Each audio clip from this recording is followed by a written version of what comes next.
Payot et la Fondation Payot pour la promotion de la lecture vous présente Marque-Page.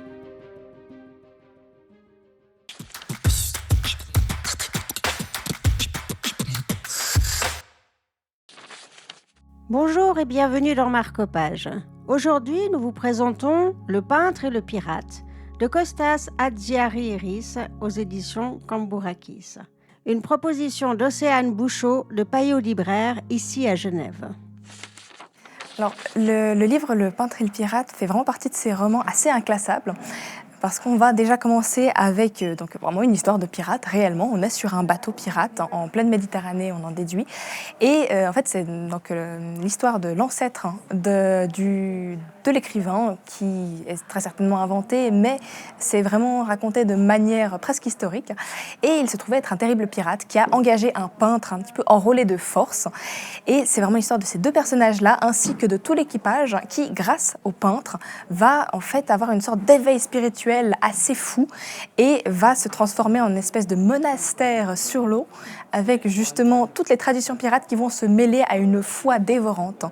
Et donc c'est traduit en 3 parties. Donc ce premier éveil, ensuite l'arrivée des pirates, probablement quelque part en Angleterre, mais ce n'est pas exactement précisé où, qui va se solder par une espèce de, non pas de lynchage populaire, mais de procès extrêmement controversés. Et la 3e partie qui se passe dans un village grec avec les 3 derniers personnages principaux et qui est elle aussi complètement délirante, ubuesque, avec des villageois qui vont accueillir ces nouveaux venus un petit peu comme des messies et s'en méfier en même temps. On dit de ce livre que c'est du Dostoïevski joué par Guignol. Est-ce que c'est vrai ?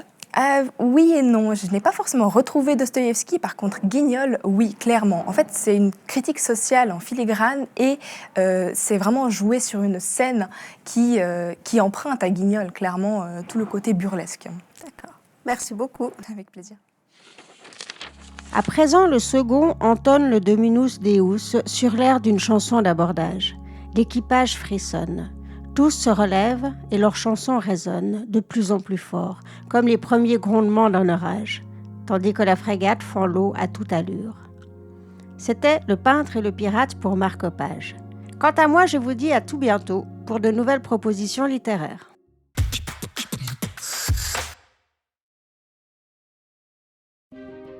Payot et la Fondation Payot pour la promotion de la lecture vous ont présenté Marque-Page.